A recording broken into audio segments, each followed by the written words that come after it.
One.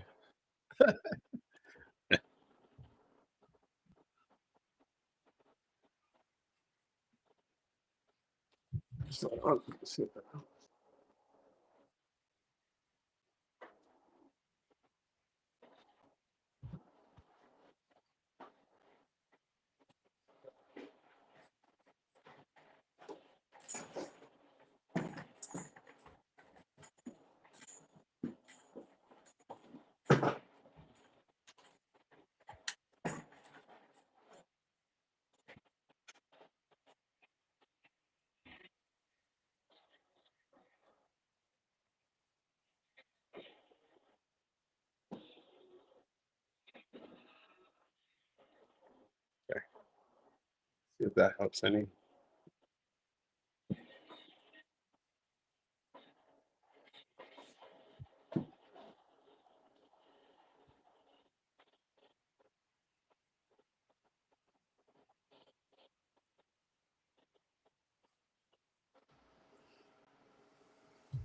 And we are live. And I'm definitely seeing from the live stream, the music didn't play. It just looks like it's just me vibing out. Wow, just leaving me open like that. Okay. Anyway, we're going to edit something else later. Nah, we didn't even do that to you. You did it to yourself. No, Riverside did that to me. It played on my screen. Everything was going great, but hey, like I was hearing music. Yeah, right. And it was the countdown was happening on the screen, but apparently on the live stream, I was like, let me get a nice little clip of it so I can share it on social media. And then I just see myself dancing, and I'm like, what is going on? Well, this is the good thing you weren't like digging in your nose or something. Oh, I know to always stay on. That once the camera is on, once we go live, we record anything, I know to always stay on because you never know what's gonna happen. This is the Lit Stream. I'm here with the show bros, Tarek, Sharpie, Charlie. What's up, my boys? I just saw you yesterday. It's so nice to see you back to back, 2 days in a row. Back to back. Like the good old days of City, you know, when we used to go back to back. I'm so spoiled. I'm so spoiled. The old days. Oh, the old days. The good old days. The good old days. You know, the thing about the old days is them the old days. And Jen said she heard nothing, but we revived. So I'm just dancing to silence. The beat in your head is all that matters, Cron. That's all that matters. Yeah, right? Yeah. You know, it's the silent disco. like nobody's watching. That's cool. But everybody was watching. Oh man, we have a wonderful show for you. We got on our city, our weekly city correspondent, the one of us that we bring as a security blanket, our good friend Baz. How's it going? It's good, man. What's going on? Hey, I see you still dancing. You're doing great. Yeah. Hey, always. Hey, so Lit Stream. I had a good dinner. I had a couple beers at dinner. Now I got me plenty of Guinness and a giant cup.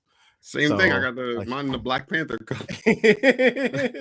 Mine's a beat up city cup that I got from the North Carolina U.S. tour. It's been beat up from all man, that's dope. He is a fellow Mank. Technically, by the club he supports, it's just the other side. Instead of blue, it's red. But he's here representing the MLS, so that is a little more approachable, and it's a shade of blue. It's a shade of blue. So he did his work. Give it up, Ivan Ornalis. How's it going? Thank you. Just got off of work, did some grading papers, and now I'm happy to be here with y'all in chat. Grading papers. Like so you're a teacher. Yeah. Yeah, I teach at 2 different community colleges in the San Francisco Bay Area, and thankfully they have me separate days, so I'm not driving. Oh, you're right over here. Yeah. Hey, you and Sharpie can go teach your things. He's our. I teach teenagers. I am only so smart. I don't do adults for that reason. I'm always the smartest in the room. You can't get that when they go over 14. I don't know. I don't know, man. I don't know. These days, I think like And our good friend, shout out Milanistas, shout out Palermo, our good friend Sal Bono. How are you, friend? Ciao, ciao, ciao tutti. The world's burning, but I'm happy to be here. Also, by the way, the music, if no one got to hear it, I'm very upset no one got to hear it because it was a calculated throwback to early 90s jock jams with your graphics and everything. Yes. You know, now that we all know that like Tariq's Benjamin Button over here, he'll get that reference. I don't know if the youngins will. But you know, but no, thank you very much for having me on. I'm happy to be here. Yes, sir. Oh, man. Put that on the DDR playlist. Whoa, DDR, what a time to be alive, man. Simpler times. Such. We used to be a proper country, okay? Yeah, right. Just me in the arcades going crazy, just arrows everywhere. I actually want to start with a little hate. I love this, Sal. Like, let's bring the proper lit stream energy. Why the Como hype needs to be stopped. Like, what do you mean? It's such a feel-good story. We got this club. We got a footballing legend. He's helped little Como, the beautiful area. They got a lake, all these like beautiful, rich Italians around. And now they have a successful football club. What is it not to like? Oh, what is it? All right. So you're not correct on all of that. But propaganda is a beautiful thing, okay? And that's a great way to sell it. And I've learned in my old age is that it's kind of like the Premier League, right? It's not that the Premier League is the best league in the world because that's an objective thing. What quantifies as best? Sure. It's certainly the richest. And when you're the richest, you have great publicists, right? Right? That's what happens. It's great PR. And Cuomo, for all the things that Crunk just said, has great PR. I have nothing against the team. I have nothing against the area. As you said, it's a stunning area. It's absolutely phenomenal. My wife and I went 2 years ago. But there's a couple things that need to be addressed. Numero uno, it's not a footballing town. It's not. It's not. There's hardly any locals that care about the club. The ones that do are transplants from other parts of Italy. It's not like you're getting a Comoista that's going there.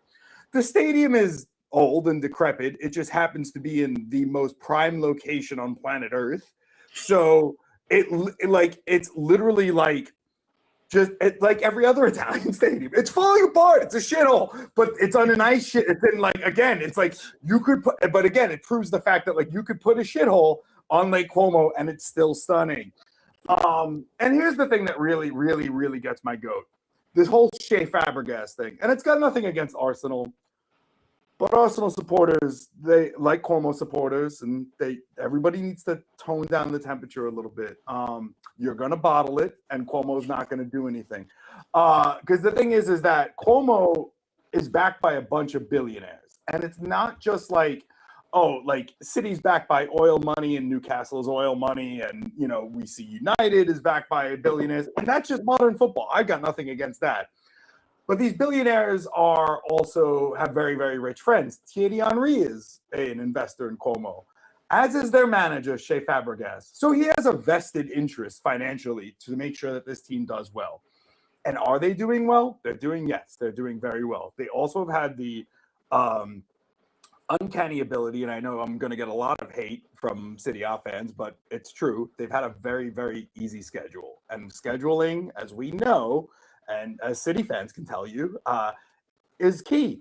It's a key thing. They've had a lot of easy games up front in the early half of the year, getting a lot of points.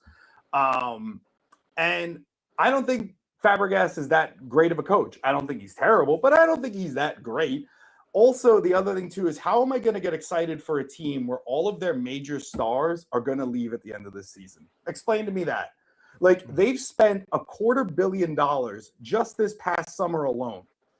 That's not including all of the money that they've spent in the last 5-6 years to build this team up. There's been so much money pumped in that, yes, they should be in fourth place. It's not a fairy tale, but they're not they're trying to equate them as if like, oh, they're the new Atalanta. Well, Atalanta's wage bill is still one of the lowest in all of Europe. Okay. and they're qualifying for Europe. And unfortunately, Bayern Munich smacked the hell out of them yesterday, or this week rather. Not great, but Atalanta is a mid-table side this season. They're not doing great, but they're building on a new project after Gasperini left. It's not Bologna, where Bologna has had hundreds of millions pumped into them, not billions, by the Saputo family in Canada, and they're doing very well. Again, in Europa League, they're doing decent in City. They're doing interesting in Serie A this season, not as exciting as it was a year ago, but again, that's logical. But to put Como in the same conversation and category as them, no. Sorry. So it just doesn't cut it for me. And again, once Nico Paz, who is their star boy, okay, once he leaves to either go back to Real Madrid, because people forget that he's on loan there. They got Nico Paz on loan. That was part of the loan. Once he goes either back to Madrid, but this last week, exactly a week ago, he made it very, very apparent that he wants to join Inter Milan. So, so now what? It's like, yeah, Como, do great, and then what? To only get embarrassed next year, and whether you make European competition or, again, you're losing your star player. Are you going to replace him? Because here's the other thing too, is that when you look at the players that have gone through the marquee names, Dele Alli, he's still on their payroll. He's not a free agent yet, hasn't played. Alvaro Morata, the only motherfucker on planet Earth that can still fail up and get paid twice as much for failing. Like, I don't get it. They've had other they had former Barca players that use this as like Fabregas himself as a way to just bow out and then become part of the board. It became like a natural progression. It's like, oh, let's get like, instead of going to MLS, come to this team. This is what they did 6 years ago. Come to this team and we'll give you an investment opportunity. You play for a little bit, and then that's what's happened. And again, there's nothing wrong with that, but to come out and keep saying that this is a Cinderella story, by golly gee, look at what they've done. No, that's like saying like Manchester City are underdogs. Like that's not how this works here. I mean, have you seen us this season? I was gonna say, you talking about the Champions League? Playing When you guys Real overtake- Madrid. Look, as all right, Madrid aside, okay, as the person that has no horse in this race, in that race at all, and in your race, when you overtake Arsenal in a couple weeks, you can thank me, okay? Because it's gonna happen, and if it doesn't happen, From your lips to God's ears. it'll happen. Please, God, let that happen. Look, I have this weird bet going on with friends of mine. I keep saying Aston Villa will win Premier League before Arsenal. Here's the thing. I want to jump in here for a second because like we've won a lot. I think I said this a while ago. We've won a lot of things, but there is an opportunity right now for Arsenal to win the league at the same time that Tottenham get relegated from the Premier League. And that like you kind of have to let that slide. Like if it happens, like you kind of got like that's incredible for them. Like that's a once in a generation thing. And I want to win, but like on the other side, I'm like, You got a good point. I also I feel like Tottenham's too big to fail. Because I mean, look, 6 months ago we were talking about United getting relegated, and now like United's in third place. 17, yeah. Look legit. There's still 10 games left. Anything can happen. But again, it also is like Tottenham Hotspur hiring Igor Tudor, who was hired at Juventus to revolutionize Juventus, a former Juventino, a player that like everybody loved. They couldn't wait to throw him out the door. So what is Tottenham Hotspur hiring a guy that's a Juventus reject, and that's a team that he legitimately cares about? Like, if he has no interest in in the club that he's there now, like, it's shambolic, and I feel terrible for those fans. I really do. I actually have like a ton of sympathy for Spurs fans. I'm not going to have a ton of sympathy when Arsenal bottles it though for Arsenal fans. Tottenham are gonna have the nicest stadium in Championship. Like they're fine. They are fine. You know what'll be crazy though? Wrexham will go up, and Spurs could go down, which is also a mental thing to think about. I never thought we would be in this position. Right? Like, think about that for a minute. That sentence doesn't compute because Yeah, they right. aren't supposed to happen. Like either one of them. Yeah, crazy time. Crazy I time. asked So the there's my question the Cuomo other grade. day. I'm sorry. I'm already just like I'm coming out hot. That's it. Yeah, I asked the question on my stream the other That's day what we wanted. That's what we wanted. to hear if this Tottenham team or if Tottenham in general would be the biggest club to be relegated. Because again, as far as I've been watching, they've been in that conversation for what the expanded Big Six, which was Big Four, but then it was Big Six because had to keep United relevant. But and for a lot of people, it was like Newcastle, Leeds, those kind of clubs. But this Tottenham team, to your point, it's probably it's definitely the richest to go down if in fact they do end up going down, which I don't know that they've hit the bottom yet. They're like in a free fall, so it's gonna be tough. Something sweet about watching that though. Like it feels good. Like I like watching them sweat. I enjoy the nerves. Is it because it's Tottenham or just any big club like that? It was that Champions League handball. It was that was it. Oh yeah. All the times Son got us, Harry Kane got us. I don't forget those. This year somehow they come back. Solanke has a scorpion kick. Yeah. Like they deserve to suffer. I have all the ill will for them. Sorry, I have no hope, no like for them. That trophy last year was a sham. Great job by Ange, but I guess somebody had to win that match. Man, gonna do a scorpion kick and then a Naruto pose. Even though I don't watch it. Yeah, I saw Red Kemp's comment. Like I said, on my stream of the day, the answer was Newcastle was bigger for sure. But when they talk about so sorry to interject though, but like, are you good? Leicester had won Premier League, and then within a decade fell back. Yeah, nobody considered Leicester a big club. It was just like they want to lead, but one club soon. Yeah, but when you think about and I think that's kind of what Tottenham, they have won a couple top division whatever, but like Newcastle had won. They hadn't won in a while, and so they had gone down and come back up, and Sunderland went down and stayed down. But yeah, Nottingham Forest, Leeds was in that conversation. So, but for me, again, coming in relatively recently, I'm thinking I don't know a bigger club that would have gone down that I've been watching. Because again, Aston Villa has been up and down, or really they just kind of recently became good, quote unquote. Somebody said Blackburn Rovers. Yeah. So for me, being an American and our sports not having that as a feature, could you imagine? Even if you say that, I'm a Laker fan at heart, right? I told y'all my story about why I don't support them at the moment, but Laker fan. So could the Lakers ever, quote unquote, go down? Could the Celtics go down? The New York Knicks go. If the Charlotte Hornets relegation in America with the NBA, I mean, my Knicks would have been down. Yeah. If the New Orleans Pelicans go down, nobody cares. But if the Knicks, the Celtics, the Lakers, if they go down, it's like, oh my God. And that's post Latrell Sprewell, we would have been down. We would have been down there a little bit. Like it would have been. It'd have been rough. That's funny. Oh, I love it.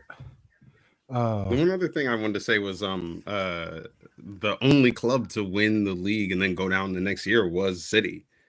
So like, in terms of like big clubs together, like it would been obviously not the Premier League, but like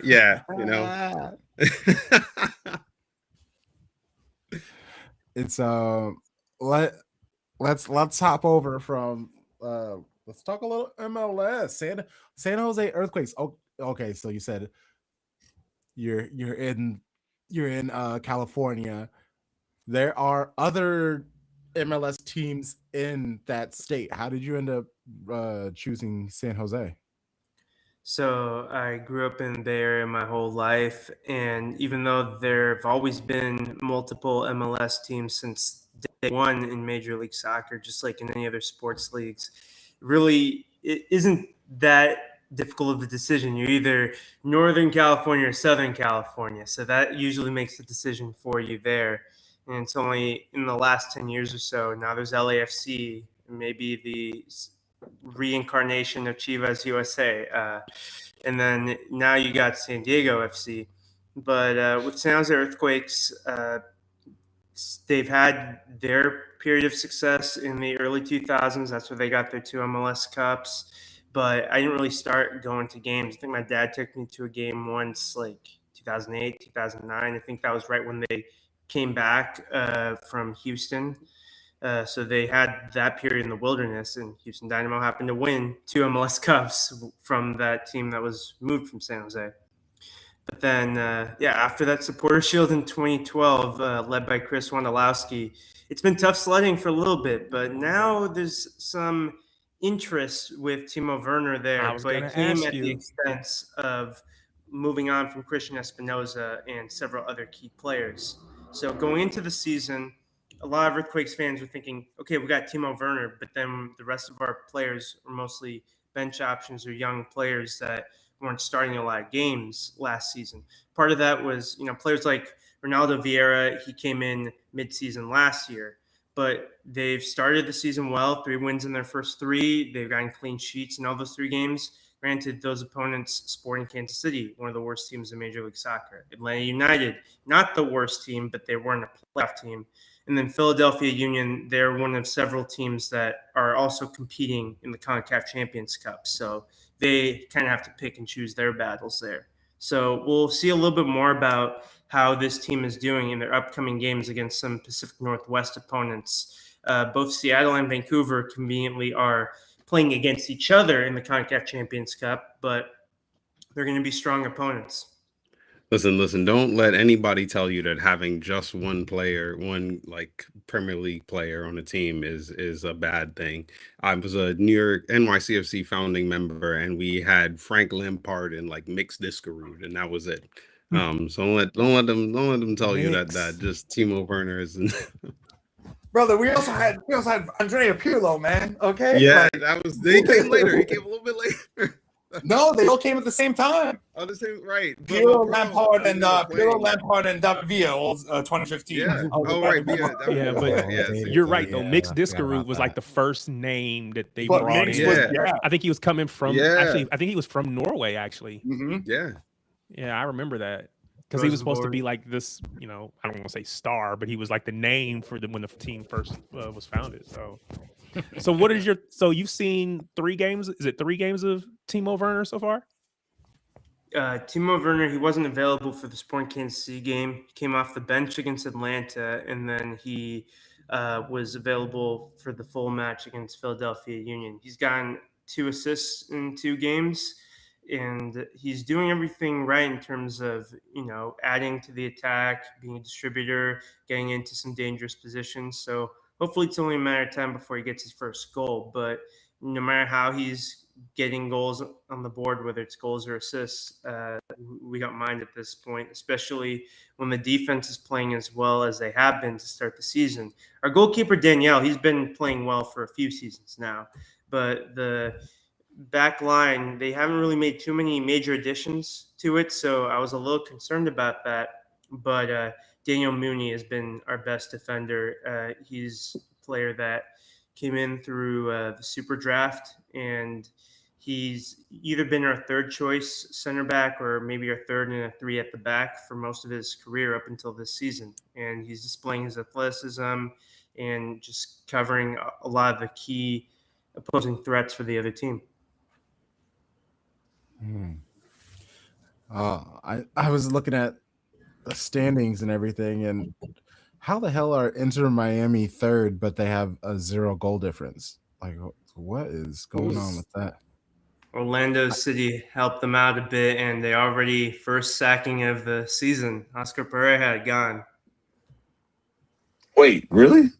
Yeah. Oh, I totally missed him that. after that last 0 loss. Oh, wow. Tough crowd. Damn. It's getting competitive. It's getting cutthroat out there.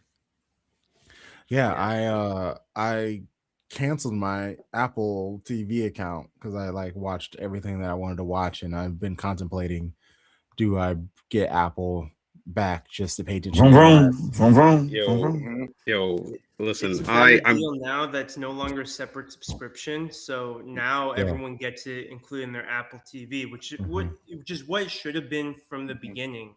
Like they gave a Yeah. few little like minor details, like if you happen to have AT&T, which sucks for me because I have Verizon, they Yeah. gave you MLS season pass for free, but it's just not a realistic expectation for maybe the fifth major sport in North America and probably still a distant fifth in a lot of parts of the country to expect people to pay for Apple TV and MLS season pass. Like it's not, they don't have the NFL game day or red zone clout. No other league does. They would throw on like a random game would be free to stream, and I'd be like, oh cool, so I can watch that, and then like the next time it would be done, so I couldn't ever get used to it. But now that it's like free with the thing, I'll talk people's heads off about how much I love Apple TV, but especially now with that and F1, like it's a best deal. You gotta back on that. Apple TV is Is so that where rich. They F1 don't even have went? to do ads. Yeah. Yeah, it's on Apple TV. It's what's there. Vroom That's vroom. where Yeah. Oh, I don't. I'm wow. still Okay, I'm because trying I've to been figure out wondering where F1. it is. That's fun. Yeah, and their coverage last week for the Australia G was like out of this world, best ever. And now it looks like they're taking Drive to Survive slowly away from Netflix. Yeah. Because now all the Drive to Survive back catalog library is on Apple, and Netflix never licenses their stuff to other platforms. So this has got to be some sort of deal that Apple managed to get with both F1 and pulling it away from Netflix.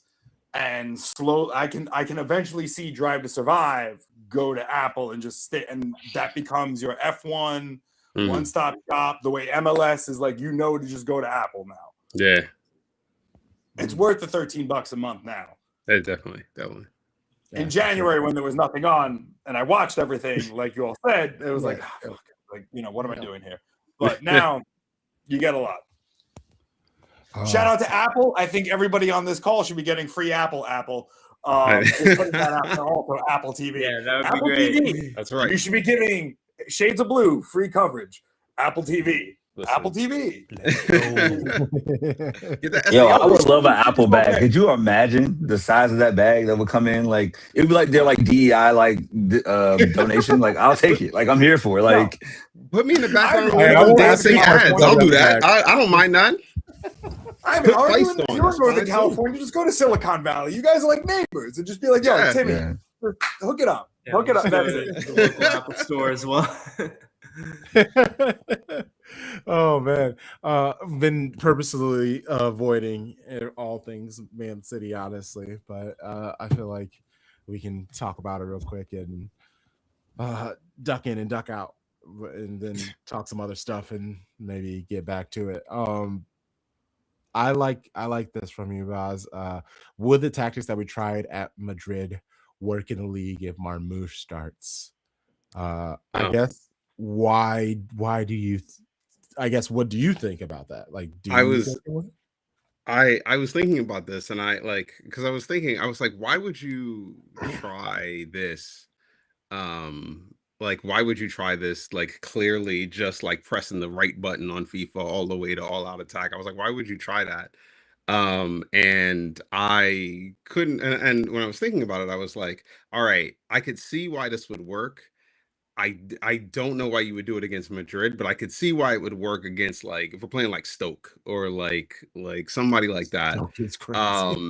And the Cole United, and like part of the reason that I think like if you were gonna do something like this would be to take Holland out, is because like Holland, to me, Holland is very clearly like a focal point, like things will go mostly through him, as opposed to like Doku and let's say Semenyo or something like that, or rather like Savinho or something like that would assist Holland in like scoring goals. They can also score, but like Holland has that focal point basically. But if you've got like four attackers, like we saw in Madrid, they're all kind of running around, like Semenyo stepping Holland's toes, and like all of that was happening. It was kind of wild, but I was like, Marmouche is a little closer to Jesus in that he would like run and move with the team. You can do like a false nine, or not a false nine thing, but you know what I mean. So like that whole front for aggressive attack, I think would work unless like pretty much on most people that are not Real Madrid. Like I think that would work. I can see the vision there. I can see, because before I was just like, this was a dumb idea. I don't know what you were thinking when you did this, but I can see the vision just against almost literally any other team.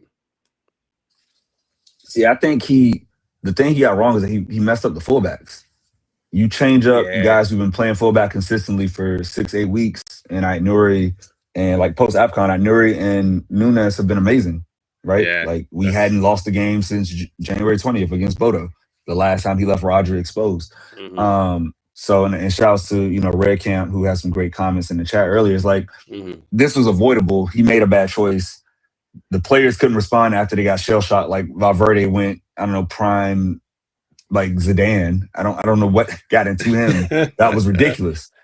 Like I never watched Zidane play soccer in real time, but like he looked like Valverde, I guess. I don't know. It was it was wild. Like he went above his station. So it was just like it was crazy. I thought I was like I because it felt bad like to watch. But I saw the vision. Obviously, like rule number one of being in City is you don't take Nunez out the team. Like you can't drop him. It don't matter what else is going on. I thought he learned that. If he's sick, grab a Benedict. Derby wasn't enough. He got to be there. But yeah, I was like I saw the vision, but I just felt like it was like on any other team it might be a better idea. I think part of it too is there's no help and support for Rodri. So he's like in the middle by himself. I don't think Rodri's that guy anymore. Yeah. And maybe he'll get back to it, but he's not at the moment. Not right now. And so if you're gonna play, we've been playing Bernardo, but now he's so far up the pitch that again there's no support. So when the ball turns over and they're coming back the other way, we just get cut through and just slice through like easy. So between the changes that he made, both in the midfield, the outside backs, which part of that was moving Nico O'Reilly around. All in all, I love Pep. I think Pep is, again, in my opinion, because I'm biased, the best manager of all time. But that doesn't mean he doesn't make mistakes. And I think he made mistakes the other night, and those mistakes cost us that match. Quite possibly may end up costing us this year's Champions League. Not that we were necessarily going to win it, but our ability to advance. So, I mean, he's going to have to hold that. I'm going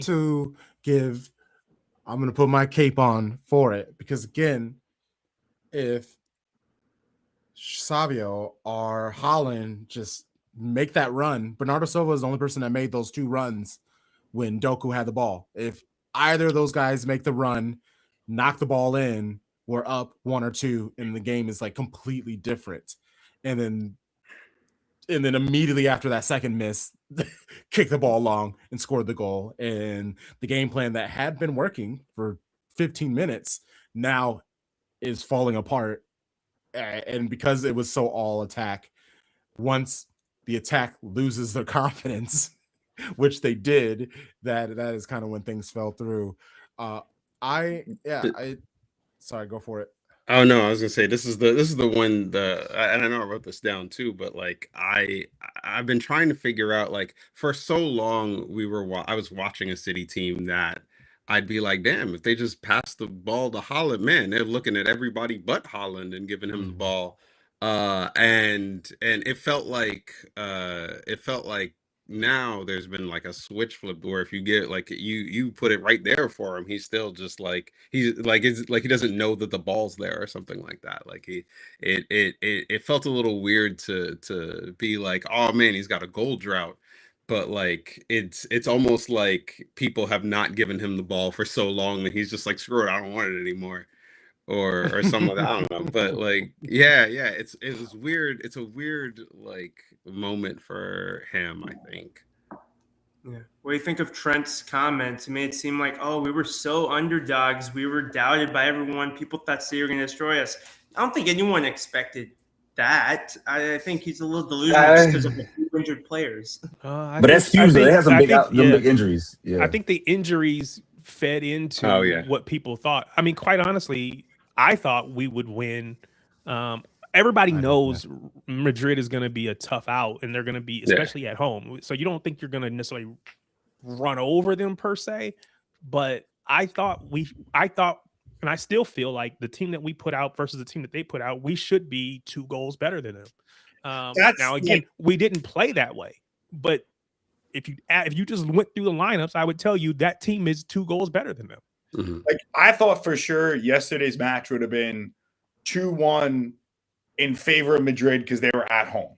Only because that's the 12th man. Like, that stadium is there's some sort of seance that they do before these matches. It's like the Boston Real Madrid in Champions League. Like, so it's like you can't count that out.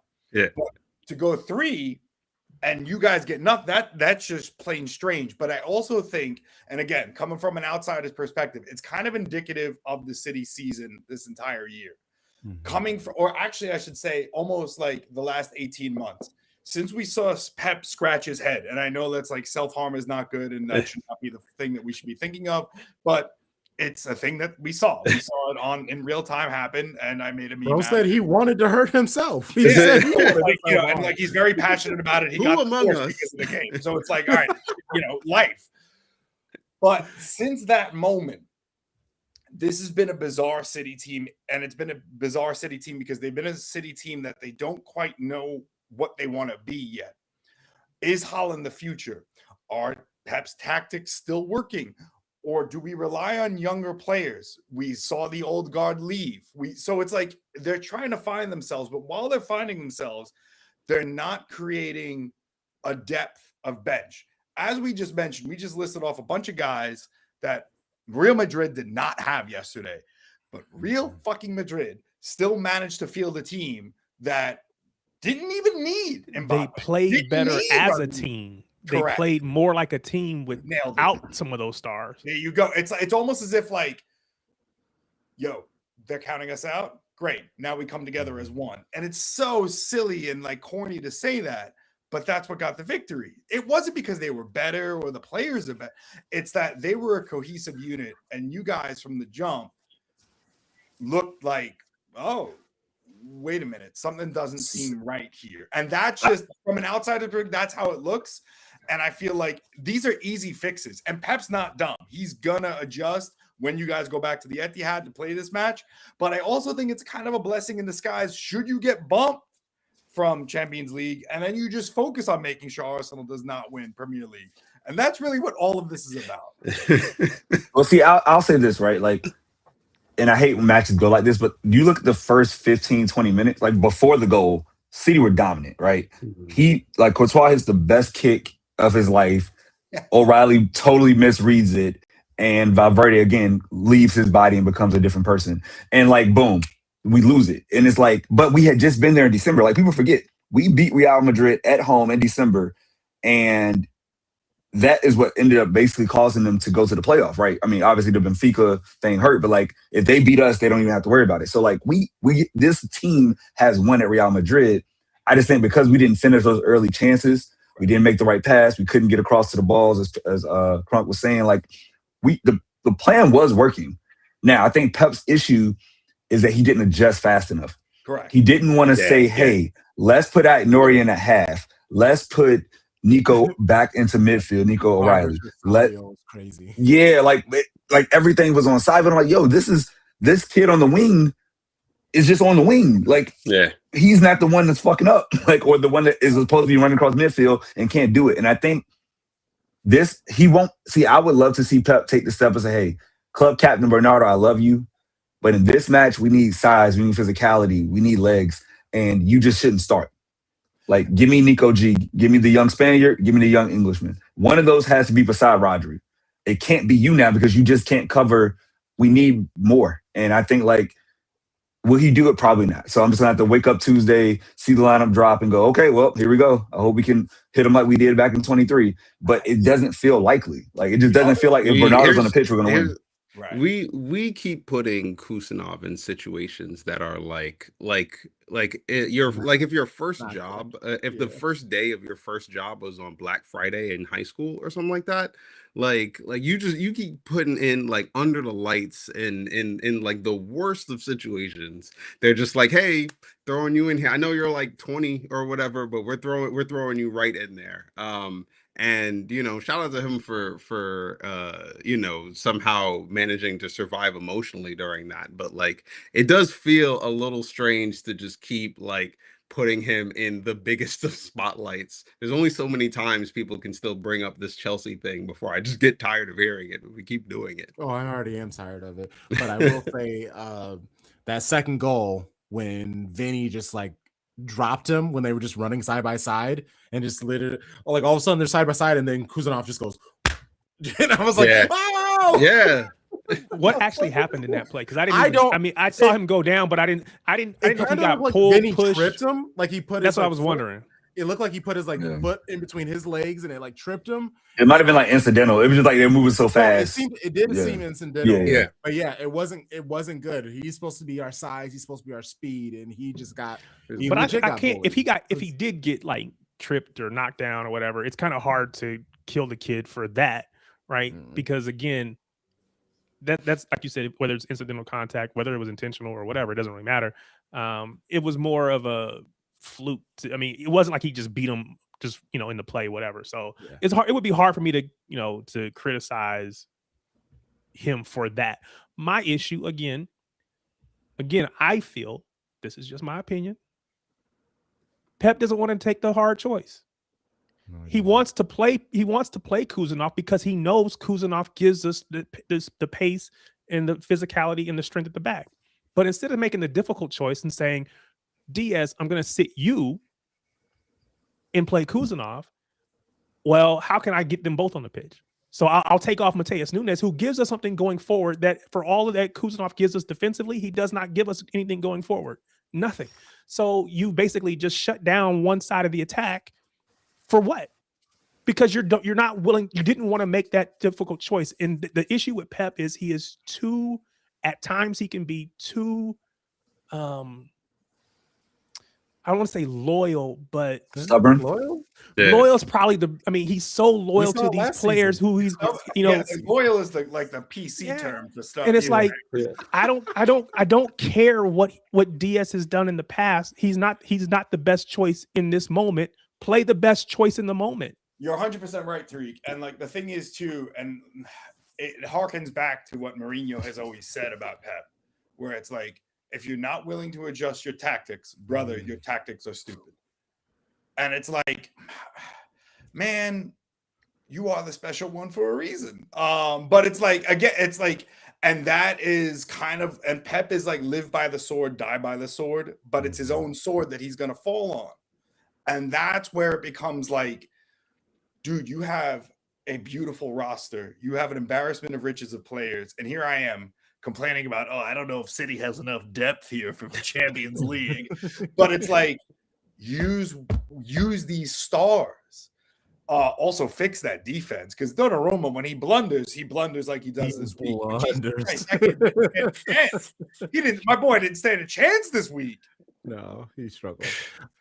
Speaking of keepers, what I even put, man, I actually didn't know Kinski started. Like, I saw the score, and then I saw everybody talking about it, and I was like, he put Kinski in? That's so. And then subs him off, and I was like, wow, that seems really tough to take off the keeper. But then you see the bad passes and stuff that he did, and it's like, oh yeah, no, you kind of have to take him off. But they gave up 2 more goals. So yeah. Look, I don't particularly like Tottenham. So when that game started, I was like, yeah, it's funny that this first goal's going in. That's like, that second one is oh God. Okay, yeah. I can't keep watching this emotionally. Like, it's starting to hurt me. That's a fireable offense though. Like choosing him over Ricario. Yeah. Like, that's worse than anything Pep has ever. Like, think about the difference. Like, hey, Kuzanov, go play a right back. At least you've played in the team this year. Like, I didn't know that man's name. Yeah. Like, I genuinely didn't know who he was until I saw the sheet. And I was like, who the fuck is this? And then he goes out there. The pitch is questionable with Atletico Madrid. Like, Barca players that slipped on it. They got some things going on, some dark arts from Simeone. But, like, to choose him for that moment on the road when you're already in a relegation fight, there's no, like, the fact that the board didn't fire him just shows they deserve to go down. Because I was expecting to wake up Wednesday and be like, oh yeah, he's fired. And I kept looking at the clock like, wait, they still haven't fired this man? Like, don't let him on the plane. Keepers in the Champions League knockouts, especially not if you're also somehow in the Champions League knockouts in 16th and 17th in the league.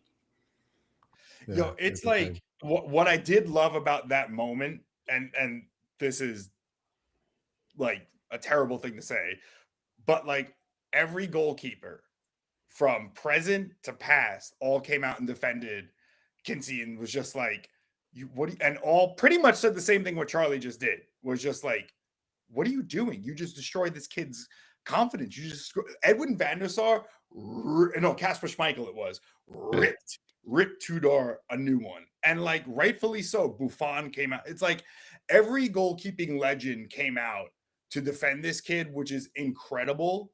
And I hope that gives him the confidence, because again, you're dealing with a child who's never played in a game this big before.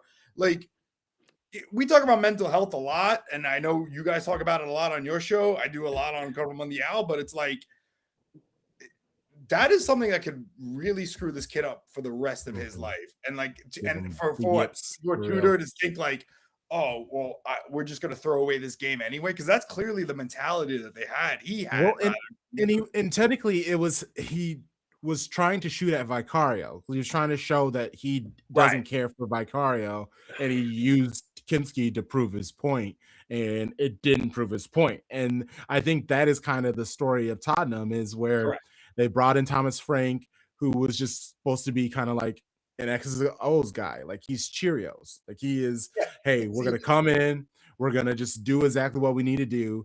And that whole roster was like, we're fucking Tottenham. Why are you trying to have us play like Brentford? I had somebody on who does a Tottenham podcast, and I appreciate them, but that's what his complaint was. He was like, he has us playing like Brentford. Like, that's some bullshit. We're Tottenham. Yeah, and it's like 15 plays at that point. Exactly. And it's like, literally, Brentford are ahead of you guys. What are you talking about? So like they make all this money. They have this beautiful stadium. They like, Ange winning them that trophy was literally the worst thing that could have happened for him. And they won that trophy while he was telling them that they ain't shit, that their fan base aren't real supporters, that you can't joke about, like, you guys shouldn't say Spursy. Like, why are you guys calling yourselves Spursy? Why are you guys cheering for another team to win? What are we doing? Like, what does that say to the players? What does that say to me? What does it say to your board? What are you doing? What do you want for yourselves? And they were like, get him out of here. He doesn't know what it means to be Tottenham. He knew what it meant to be Tottenham more than Tottenham fans knew nowadays. And they are exactly where they need to be. And relegation might be good for them, or it can make them, they could be like we were talking about Blackburn Rovers. We could just like never see them again. Like, they could just be in a really weird place. Beyonce not playing at no stadium in the championship. It's not happening. Beyonce not playing at no stadium. Yeah, Act 3 is on the way, bro. Here's the thing. Them tickets on sale regardless, dog. She'll be the biggest draw. She will be the biggest draw. Like O2 or something. It's not happening. More available dates. More dates available. They ain't got no more conflict. Well, hold on. Would it be more available? Because they play a lot more matches. Game? No. Go ahead. Put Beyonce on. We'll move our championship game anywhere. We can play that in the park down the street. We gonna get Beyonce on. Right, like, it's they'll do anything else, anything other than play the games there. They'll do like the Bulls. I guess I still don't know if they do that, but like when Barnum and Bailey come into town and they just do a whole month and a half of away games, like, that's just what Tottenham are gonna do. They're gonna be like, hey, we're gonna bring out the Universal Circus. Yes. And we're just gonna be away for like 6 weeks because we need to get this money because the championship is not doing it. Look, wait, question. Do we think, like, yes or no, do we all think Spurs is going down? Do we think Spurs is going down? Seriously? You'd have to I feel like they're going to find a way. So I'm going to say no. Yeah. I The don't. goal difference is going to save them. Yeah, That's I What's the don't goal? think they will. Yeah. I think it'll. How come bad is down that to goal the difference final right now? weekend. They're at -7, 9-4, so they're in 16th. So they're 2 spots away, but also Nottingham Forest and West Ham, who are in relegation, they're at 28. Tottenham have 29, but their Tottenham's is -7, So Nottingham they're, Forest is tied on -15, West Ham points. is -19. Yeah, so like if it gets tight on points, they'll be safe. But I mean, Burnley and Wolves, they're gone because they're 16 and 19. So Right. everybody else is like 9 points, 10 points above them. So it really is just between West Ham, Nottingham Forest, and Tottenham Hotspur. And I don't believe in Forest Technically, or it West could be Ham Leeds United, too, because Leeds unfortunately. is only got 31 points. So and there's still you got to think about it, there's still 9 games to go. Won it. There's still 9 games to go. Ask me again after this weekend. I'm just I gotta glad make promoted sure. team gets Oh, to God. stay up for more than a season for once. Yeah, I know Yeah. it's nice. 2 of them, hopefully 2 of them. Sunderland And that's why I don't really- even want to put it out there that Leeds could get relegated. Ooh. Yeah, that whole season is on Spurs Forest. Wolves is winning that Spurs game. They got 3 big Wolves- relegation battles. They got 3 Wolves 6-pointers. is Like that's the whole clearing thing. Tottenham. That might be the goal Yo, difference every game between is a them and final for Nottingham them. Forest right there. Yeah, that's gonna be tough, man. It's gonna be so interesting. I'm locked in. I want to see the collapse. Like I want to see what happens. They got me. They got me. I don't think it'll happen, but it's like every game is a final, and Igor Tudor is the the pilot on the plane. That shit's going fucking down. Maybe When Leicester was winning, I maybe- was like, I don't think it'll happen, but I kind of want it to happen. Here's the other thing too. We keep talking about finances with them. They'll get a nice balloon payment. So that's the other thing too. It's like they will still. They don't This is need actually money. kind of. That's the This is actually thing. more profitable for them. Money's not their to problem. go down. But here's the thing. Tottenham Hotspur, though, as much shtick as I give them, they are the formula for what new boards that aren't owned by Middle Eastern oil companies are. It's where, That's like, I make the joke now that AC Milan stands for Accounting Collective Milan. Look at our balance sheets. We're in the green this season. It's like, yeah, but we got fuck all. Like, this is a team that, like, if you don't win, if you're not battling first, you're last. Like, that's that we don't do that. But Okay, Tottenham. Before, But Tottenham have laid that foundation, though, and that's where new football is going. Yeah. And that's the thing where it's like the board is probably sitting there going, gives a shit if we go down. We're going to make a nice balloon payment, which is probably more than we'd make if we were a mid-table side. So fuck it. We don't care. And if we have to burn the assets and Vicario is leaving, he's going to go to Inter. Like he's the Inter's number 1 choice for the keeper this summer. Or Juventus, okay? And he's not that bad of a keeper. They're just that bad. And they have a terrible defense. He was really good last season. So he's gone. So that's a huge asset they'll make money from. Whatever other name, because there's no loyalty in that team. It's not like when Juventus went down and Del Piero and Buffon stayed, or like when Leicester went down and Jamie Vardy was like, give me some Red Bull and I'll stick around. And he did. That's exactly what he did. It just kept running. But the only player that would have done that is Sonny, and he's in LA now. So it's like they're just going to sell their assets. They'll get a balloon payment, and trust me. Yeah, and I heard. I know you were going to go ahead. Go ahead, Crunk. Yeah. Because Ivan's gonna leave I in was a gonna moment. say. I want to talk to him about United. Like, how are things? Like, they seem to be kind of straightening things out, but I feel like United is always like a moment before chaos. But they sit in third. So how are you feeling about the club? Yeah, I'm feeling pretty good. Depending on who you ask, like somehow people find things to complain about no matter what Manchester United are doing. And by people, I mean Paul Scholes, particularly. In that case, he makes Roy Keane look like the same one right now in the sphere of Manchester United legends. What enough toenails will do to you. And Roy Keane has all the aggression of the sous chef from Ratatouille. Yeah. That's a bar. Michael Carrick has done a good job. I know that the counter argument has always been Michael Carrick is another Ole Gunnar Solskjaer. You don't want to tie him up if he's not doing exceptionally well. But for Michael Carrick, he's doing the best he can with what he's got. And I think that right now with Manchester United, they're tied with Villa on points in those last two Champions League places, I would take it going back to any European competition after missing out entirely. So if it's Champions League, that's even better. But yeah, I'm really looking forward to seeing how this team continues to grow. There's potential here. And I do also hope Ruben Amorim finds another opportunity, because I think he still has a future if he lands in the right spot. I have all respect for Amorim after what he did at Sporting last year. Like, he embarrassed the hell out of Pep. Like, that was the one I was like, oh, our season's trash. I knew we were cooked. I was like, wait, Sporting? We're supposed to beat them like 4-1. What do you mean they whooped us? Like, that hurt. So, like, good point. And then United's good. Like, also, like people forget, like, what Gyökeres isn't producing at Arsenal, he produced on the Ruben at Sporting. Like, that's a highly defensive league, you know. Yeah. So it's like, you know, you got to give him credit. I'm with you, Ivan, though. I do hope that he lands on his feet somewhere. Even if he goes like even if he does like a Unai Emery, goes to a mid-table side, and we see him climb that ladder, and it's like, and then eventually Aston Villa will beat Arsenal and win Premier League before them. So that's, but yeah, I agree.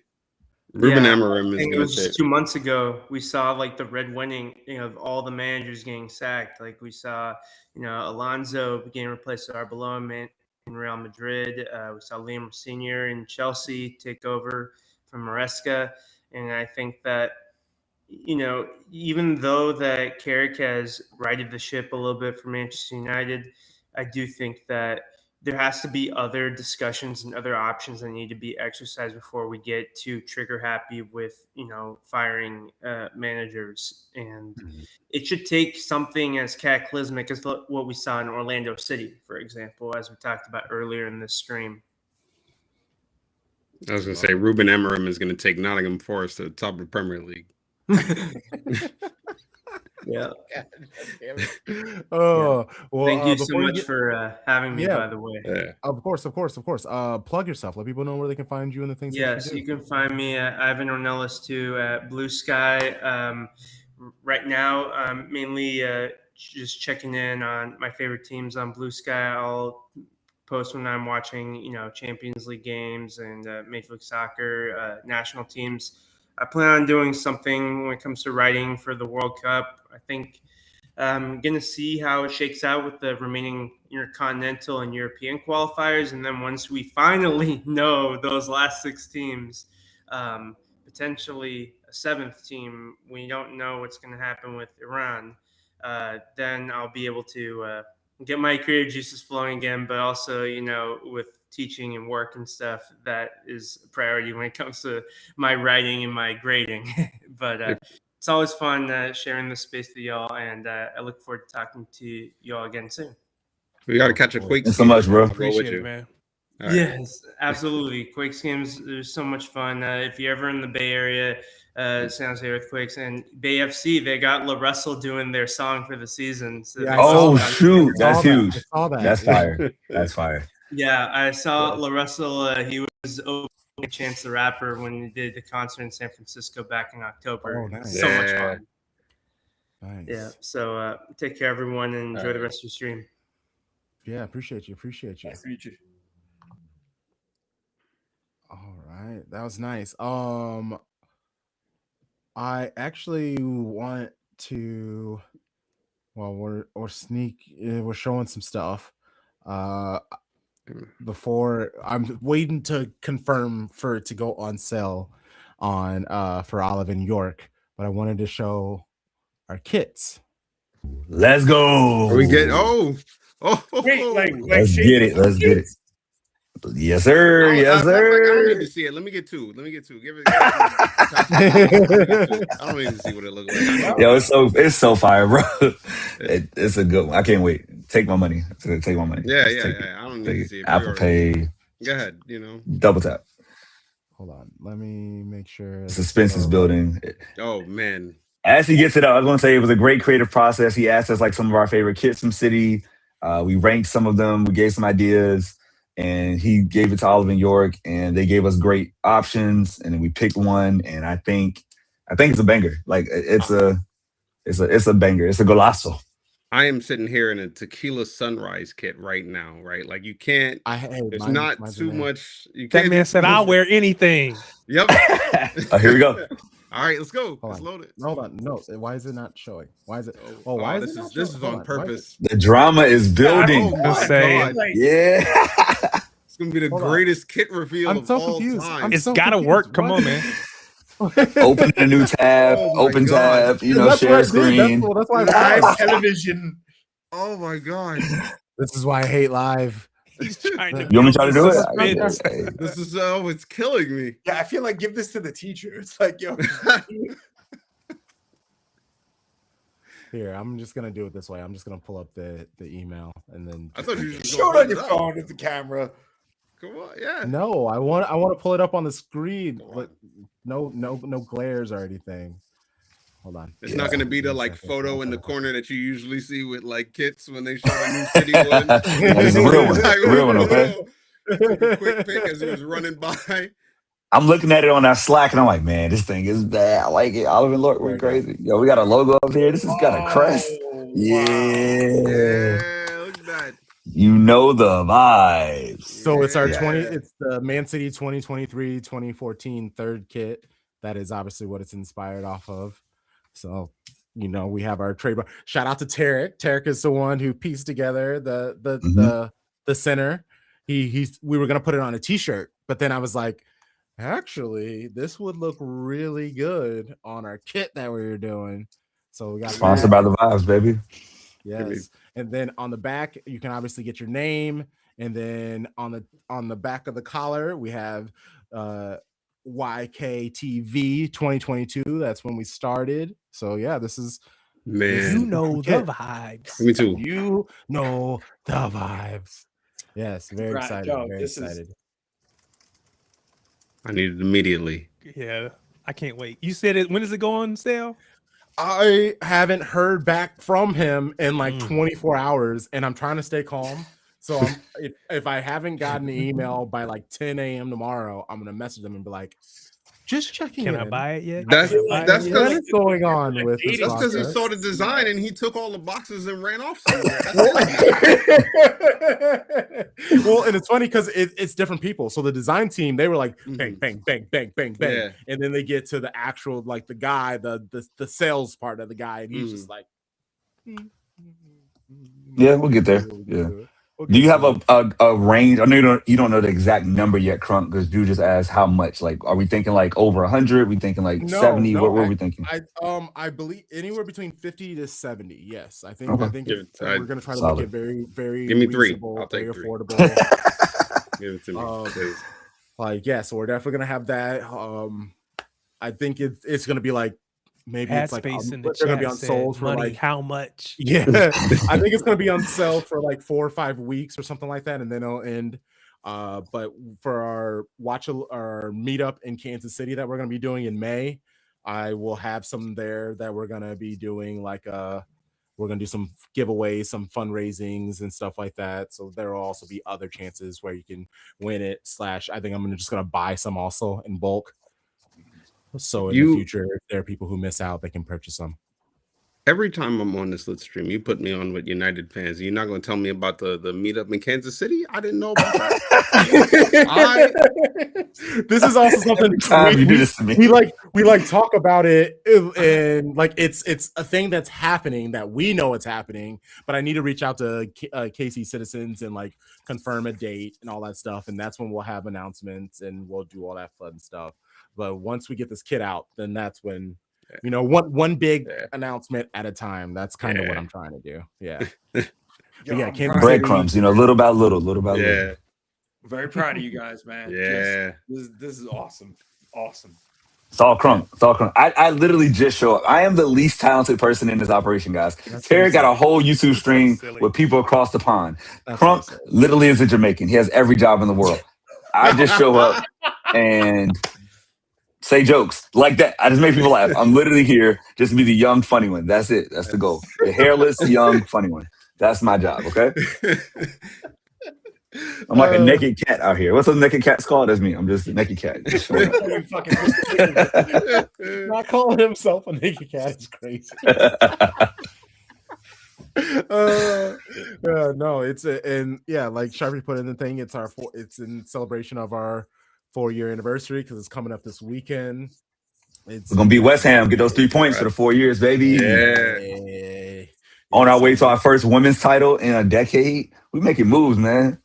Making Bunny's on our way to a new deal. That's gonna be the present. I think we wake up on Sunday and it's like, hey, Bunny, here you go. Or no, they like a Monday drop. They like to do it during the week.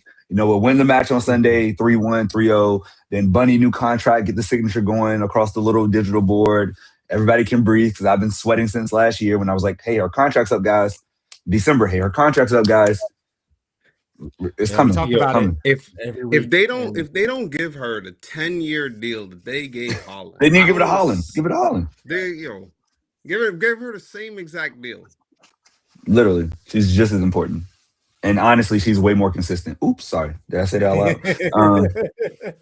It's the truth, though. I'm just saying. Like, it's true. It is. You know what's an incredible thing is that, and here we are, like, because sometimes, again, it's all about like taking a step back for a minute. Like, here we are, like, criticize. Well, I mean, of course, that's what fans do. We criticize, we point, that's what we do, right? That's the beauty of being a fan. That's also our job here. Their job is to produce on the field. Ours is to yap off the field. But I love how, like, witnessing Sharpie's anxiety about Bunny Shaw's contract. Imagine how she feels. Like, and yet she's still performing at a level that is, as you said, consistent. Unlike he's playing with her all it's season. like this. She's still balling out. We sometimes forget that, like, fuck, man, they're all humans too, and it's gotta be, again, you're sweating.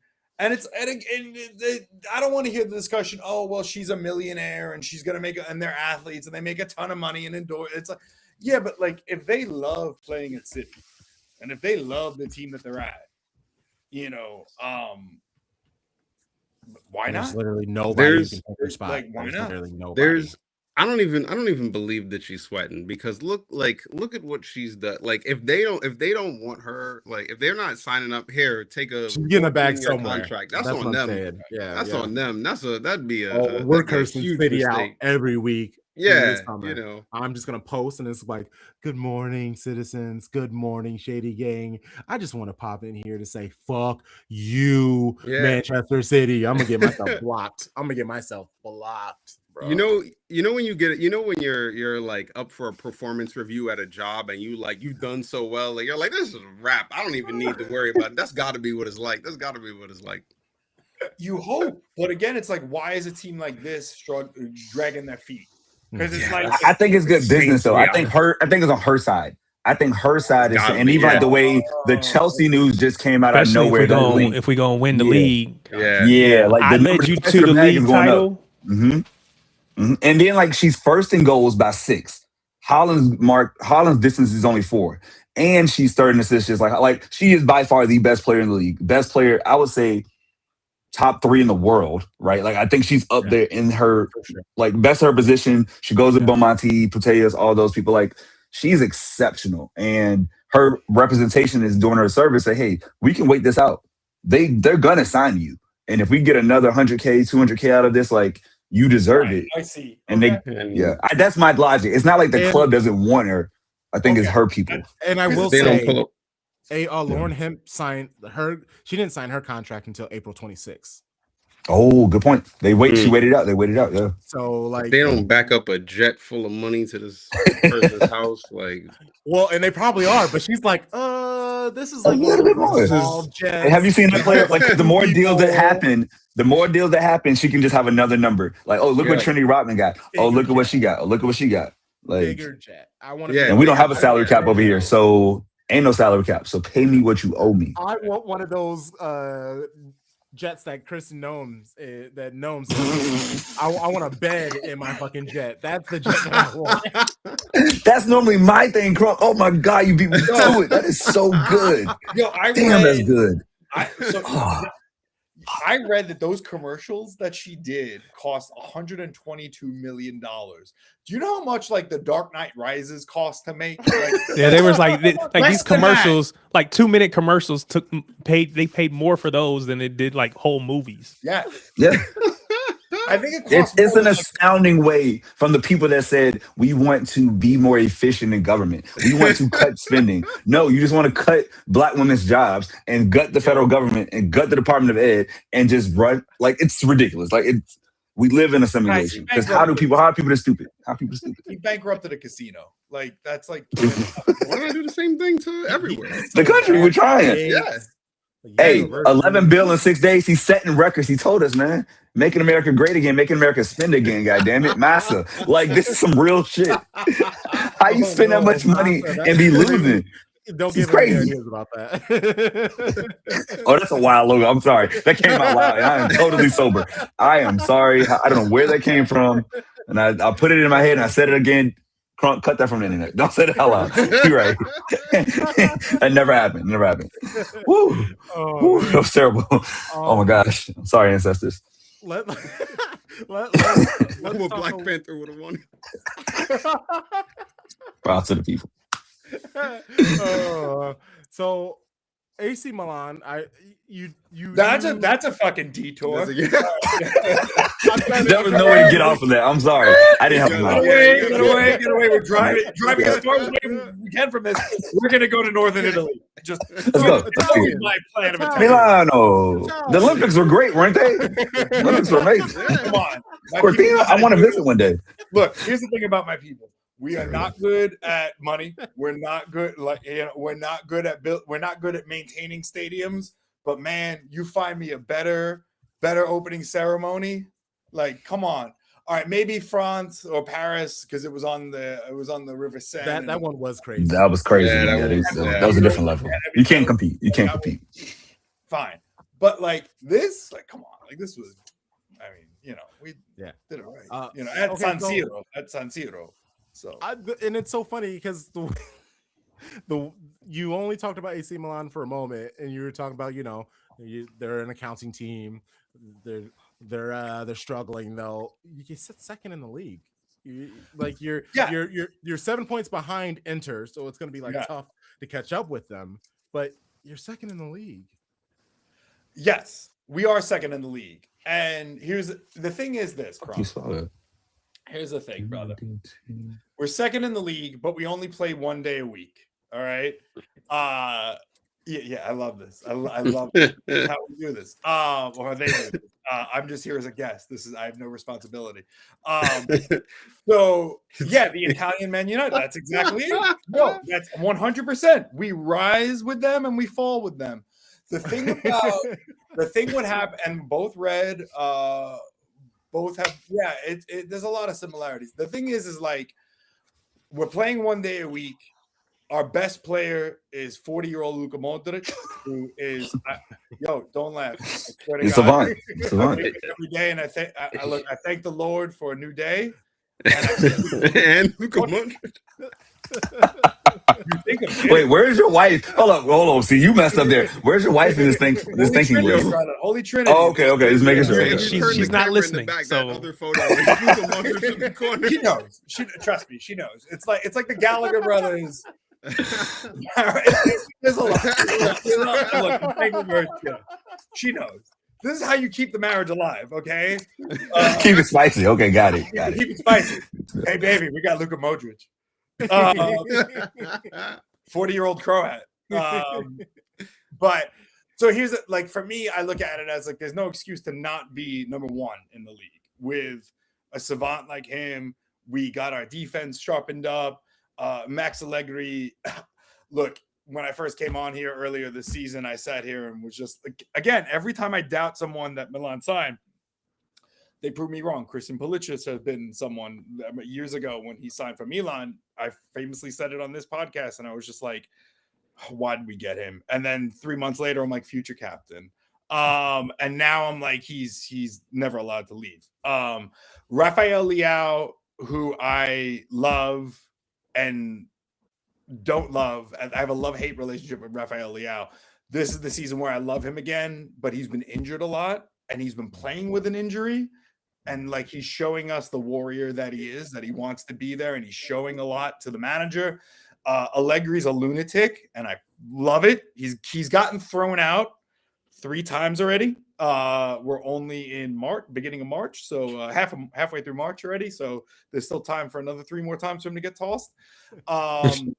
So, but like the thing is that what has been interesting for us and detrimental is that we would go against a regulation side and get our asses handed to us. And that is where we were losing points. So we are sitting second. It hasn't been pretty, but we should be first. And we're not first. Again, given the fact that we're 1 day a week, we have all this, we have artillery. It's back to the standards of AC Milan that I'm used to growing up, whereas if you're not in first place, it's a lost season. This was a rebuilding season. I didn't expect to be as high as we did, so I am a little spoiled on that. But again, going back to playing, you're playing 1 day a week. There is no excuse. Inter, on the other hand, they are having what a lot of teams have, a lot of English teams have had, where they're lions in the winter and lambs in the spring. And Inter have been not so great the last few weeks since their loss to Bodo Glimt at the last Champions League go around.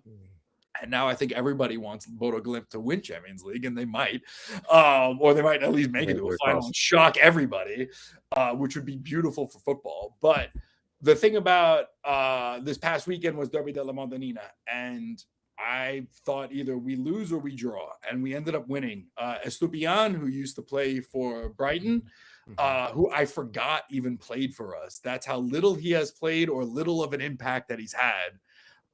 Gets the only goal, and what a beautiful, beautiful goal. Our other big issue is that all the strikers we have not been great. Santi Jimenez, from a Mexican player, I was so excited. There was so much promise for him to come in. He has not been good. He's also been out for the last 6 months with a knee injury. He's had surgery, so he's probably gone. We signed Nico Fulkenberg from Bundesliga. He's 32 years old. He's built like a brick shithouse. He's great in terms of intimidation and wrestling, but he's only scored twice. And our other strikers are just like not striking. Christopher Nkunku, very inconsistent. So there's been a lot of issues like with that, and we've had injuries. So again, I sit here and say like, oh, it's a lot of dread, but you're right. When you put it in perspective, you're second place, you're 7 off from Inter, and a season that you were supposed to be rebuilding, it's like, okay, fine. My hope is that though, that the board sees this, the accounting collective sees this, and says, okay, let's build on this momentum now and take them to the next leg. Now we are in Champions League. We will get Champions League money for next year. Let's get them Champions League caliber players. Let's get players because Luka Modric he's playing 90 minutes a match. He's the best man on the pitch. Again, I wake up every day and I thank the Lord for that man. But he can't do that 2 days a week, not in this intensity. And he knows that. And I think everyone should, at this point, have an idea that shouldn't be the case. So I just hope they spend. And that's where I get concerned, is like what happens in the summertime now. All this is great. Look, could Inter have a historic collapse and we take first place? Holy shit, it's possible. I don't see that happening.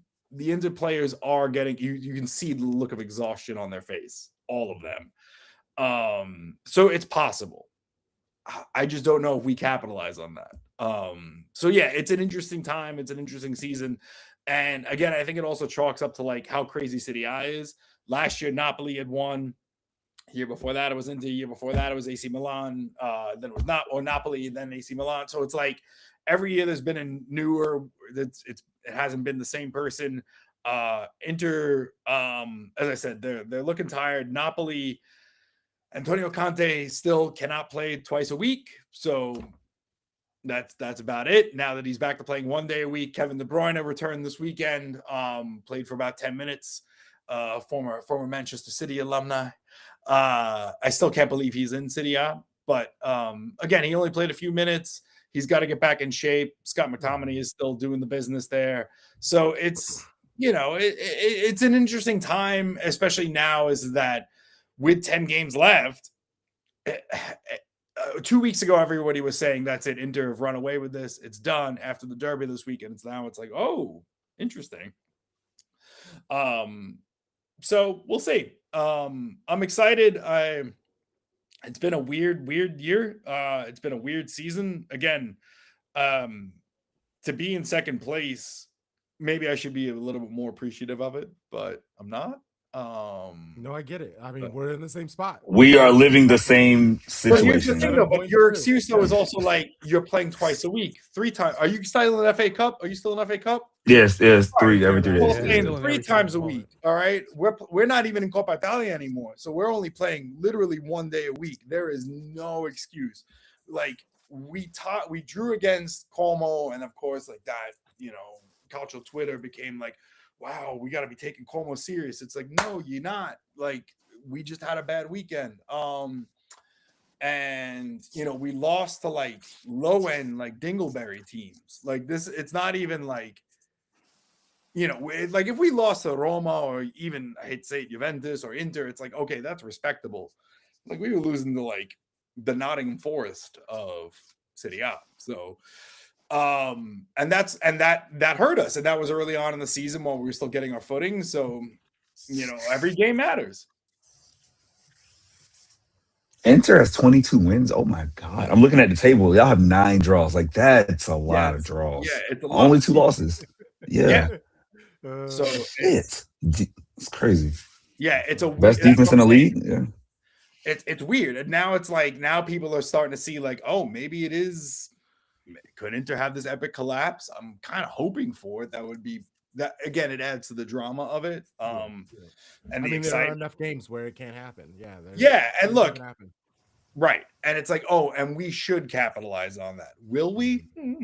But it hurt that they're out of Champions League now. Like you actually would have been great for them to keep going because all they have now is Coppa Italia. So it's like y'all are in the same boat. Italy Atalanta is going to be out, so everybody's playing once a week. Yeah, it's like that's you're right. That's the other thing too. Like once Atalanta gets out of Champions League, it's like they'll go back to playing once a week, and that mid-table, if you look at it, it's very close. Like all they need to do is just go on a nice little tear, which they're known to do, and suddenly they're in 3rd place or 4th place, and they're back in Champions League next year. Bologna, the same thing. Bologna played Roma today in Europa League. It was a draw, 1-1. But again, I think both of those teams are kind of playing the Spider-Man meme. It's like, well, I want to go out. No, you should go out. And it's like no one wants to win, but no one wants to lose. Because again, it goes back to like, well, if we go back to playing 1 day a week, we could capitalize on this. So maybe, it's worth it for us logically now. So yeah, it's a weird part of the year. It's a weird season. For Italy, it's upsetting to see Italy City out performances in Champions League this year across the board. None of them have been good. Atalanta did give us hope, but then get literally ripped apart by Bayern Munich is not something that is going to be good advertising for the league. So and Italy also has to qualify for a World Cup this month, so let's also let's see how that goes. Who do they play? We play Wales and Northern Ireland, both away. Before I know about to get off soon, which one would you rather have? Italy qualify for the World Cup. Milan comes back, beats Inter for the Scudetto. You can only have one. Italy qualifies for the World Cup, no question. I figured. Really? Yeah, I figured. Because that's it's been a long time for the World Cup. Not even they haven't been there so long. They haven't been there. It's also like the World Cup to me, and like how I was brought up, it's the only trophy in any sport that matters. Like you can have 1,000 gold medals. Congratulations, Michael Phelps. You are an Usain Bolt. I'm not taking anything away from you. Sure. But none of those gold medals will equate to what one World Cup means. And that's where like I just want to say, not to get on a soapbox or anything, but like that's where I get like emotional seeing what's happening in Iran. And the fact that like to see a team that like worked really hard to get to where they are and knowing that it's not a guarantee, to then say that like we will leave and pull out of a tournament. I heard today, and the host and one of the host countries saying that we can't guarantee their safety. Yeah. It's wild. Devastating and it's wild and it's awful. And I know sport is not the most important thing in the world right now. But there's a naive part of me that when we talked about the Olympics and when it comes to a World Cup, that there's something really beautiful about seeing countries come together and put away their BS for like a month, 2 weeks, a day, whatever it is. And that's what the World Cup is supposed to do. And this year it doesn't represent that. So if Italy doesn't qualify, I like to think that the 3 World Cups in a row that had all human rights abuses and violations, we just boycotted by playing really badly. We just didn't want to be there to begin with. I say that joke as I laugh through my pain, but it's weird. And you know, and I know Iran has got so many more pressing issues to think about than a World Cup, but you know, those people deserve much more. So that's it. For sure. I'm with you. Very real. Love it. Unfortunately, Sorry to end on that note. Love you guys. No, it's all no, good. I love it. This is literally what the Lit Stream is for, because there are so many people out here in the football community who don't want to touch any of this stuff. So like, I love Ash. that we're able. What's up, Ash? So Big ups. I love that we want to talk about these things. We feel comfortable talking about these things. Again, being the people who we are, I feel like we have to talk about these things. Like, unfortunately, like, it is what it is. Boz, hold on, I wanted to pull this up because I'm sure people saw him drop out. I saw his face. He was like, "What?" You recycle your crimes. Wait, does he use the app or does he just use the browser? Because I only use the browser. I never have an issue. See, I think he uses the browser, but I guess I gotta ask, because he said he's stuck on reloading. So there are some people. Oh, that's trash. Yeah. Maybe you can. I'll message him. I have to hit him up, man. Yeah. Maybe you can point him in the right direction, because that's sad. But yeah, appreciate follow Boz. If you check any of our social media, Instagram, to Twitter, X, or Blue Sky, I've reposted the picture of all of our fantastic faces and tag the guests, so you can find all of our guests today through there. If you're listening to the podcast, just check the episode description. The links to follow them are in the episode description. So yeah, we will be back next week. I'm super set. Oh yeah, next week we were gonna have the commish of FC Sickos. He was supposed to come through. Oh, but he's now the coach of his kids' football team. Real life. You gotta do what you gotta do, right? man. Right. So we don't have him. So I'm looking to find a quick fill-in. But who else do we have? We have Christelle. Shout out to Christelle and nice. So honestly, this is like a double Man City. I might as well just find a third City supporter. Honestly, you might as Let's well get it. Let's go blue. We're gonna have a big week to talk about. Yeah, there'll be a lot of things happening. Man City. A lot of feelings next week. A lot of feelings. So hopefully all good. Right. Hopefully. So appreciate Ivan for joining. Appreciate our boss for coming through, and Sal, always a good time having you on. Guys, absolutely. Thank you for having me on. Let me ramble and keep kicking ass. Keep up the great work, and proud of you guys every single day. So thank you. Appreciate it. Love you, bro. Thank you, man. We will be back. So check our Patreon. I mean, the 10-minute teaser will be out. So the new episode is already out, but then our match preview for City Women versus Aston Villa, that'll be dropping. And then we have 2 watch alongs this weekend: Saturday for City Men, Sunday for City Women. We will be wrong. I have a question of minutes. I'm here for it. That'll be dope, Lou. Hey, okay, cool. I'll reach out to you. We'll get you on. We'll have you on next week then. Yeah, so come through. We have watch alongs this weekend. Plenty more. Until next time, you know the vibes. Shady Gang, Shady.